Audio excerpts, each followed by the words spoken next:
You know that feeling, right? You're in a meeting and someone unveils this brilliant, absolutely game-changing strategy.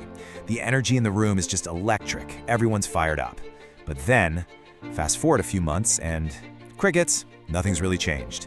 That amazing plan? Yeah, it's just sitting on a shelf somewhere, gathering dust. It's so common, it's frustrating. So in this explainer, we're going to dig into exactly why that happens and what really stands in the way. I mean, it's the million-dollar question, isn't it? Companies pour so much money and time into creating these incredible strategies. You've probably heard them called blue ocean strategies, right? The kind that are supposed to create a whole new market space, no competition. So with all that effort, why do so many of them just fizzle out? Do they just end up dead in the water? Is the strategy itself actually bad? Well, here's the thing. It's almost never about the strategy. The idea itself is usually pretty solid, maybe even brilliant.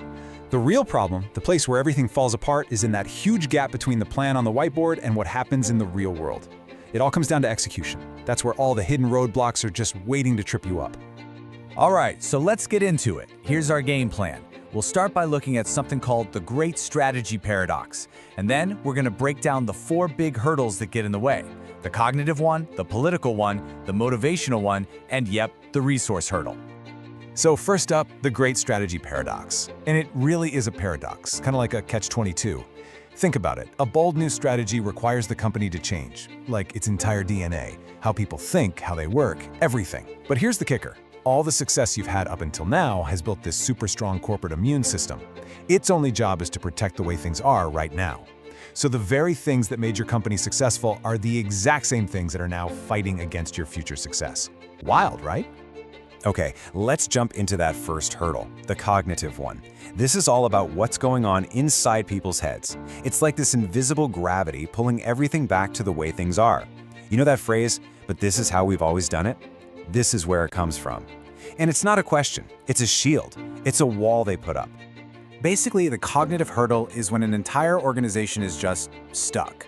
They're so married to the status quo that they literally can't even see the need for a big change. It's like everyone, from the top down, has these blinders on. They're locked into today's reality, and it's almost impossible for them to even imagine a new one. So what does this actually look like day to day? Well, you'll see managers desperately defending the old way of doing things, even when the numbers are telling a totally different story. You'll have teams that just straight up ignore new data from the market because it doesn't fit what they want to believe. And the big one? There is absolutely no sense of urgency. People talk about a burning platform to get change going. But here, nobody even smells the smoke. All right, so let's say you do it. You somehow get everyone to see the light and break through that cognitive barrier. Great, but don't celebrate just yet, because now you run smack into the next hurdle, internal politics. Oh yeah, this is where you get into the messy stuff, the power dynamics, the turf wars, and all those influential people who really want to keep things just the way they are. And the key phrase here is powerful vested interests. This isn't just random grumbling. No, this is targeted resistance from specific people and departments.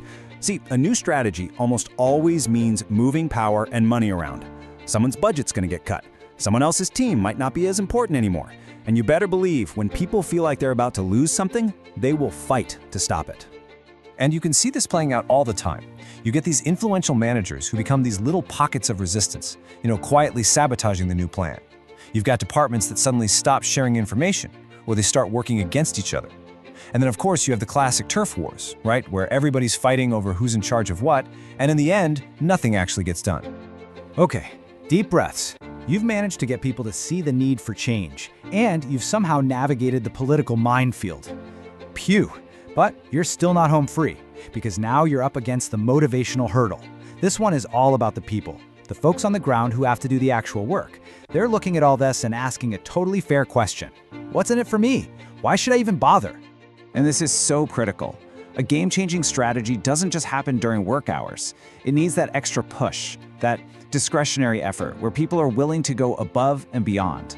But if your team isn't inspired, if they can't connect the dots between this new plan and something they care about, you're not going to get their full commitment. You'll get compliance, sure, they'll do what they're told, but you won't get the passion and energy you absolutely need for it to work. So how do you spot a motivational hurdle? Well, it's pretty clear. You've got staff who get the new strategy with their heads, but not with their hearts. They're just not emotionally on board. You've got key players who are just so overwhelmed by how big the change is that they kind of check out.